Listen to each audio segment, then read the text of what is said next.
বুবুল, এ কি তুমি কিচেনে কি করছো? কোল্ড ড্রিঙ্কস খেতে এসেছিলাম একটু।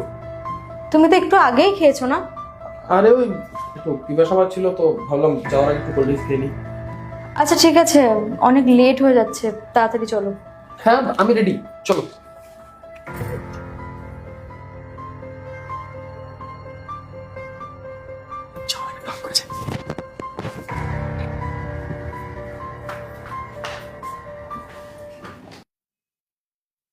রীতা, একটু শোন না এদিকে।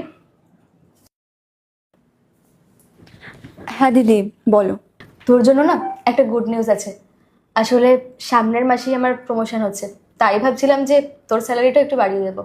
আরে দিদি, এটার কি দরকার ছিল? আর তুমি তো জানো যে আমার মা বাবা কিংবা নিজের বলতে কেউই নেই। তুমিই আমার খেয়াল রাখো। আর তুমি আমাকে যেই টাকাটা দাও সেটা দিয়ে আমার খুব ভালোভাবে চলে যায়। আমার বেশি টাকার প্রয়োজন নেই। আমি খুব ভালো করেই জানি যে তোর কেউ নেই, আর তাই জন্যই তো তুই এখানে এসে কাজ করছিস। আসলে কি বলতো, আমি 3 মাসের প্রেগনেন্ট, আর কিছুদিন পর থেকে হয়তো আমি খুব ভালো করে কাজও করতে পারবো না। যেরকম আগে তোকে কিছু কিছু হেল্প করতাম সেগুলোও করতে পারবো না। তাই ভাবছিলাম যে সব কাজ তো নিজের হাতে সামলাতে হবে তোকে। আর আমার যখন প্রমোশন হচ্ছে, তোকেও আমি কিছু টাকা বাড়িয়ে দেবো।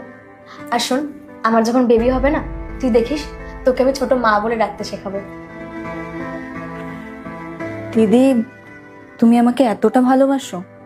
দেখ, এই দুনিয়াতে তুই আর বুবুল ছাড়া আমার লাইফে আর কেউ নেই।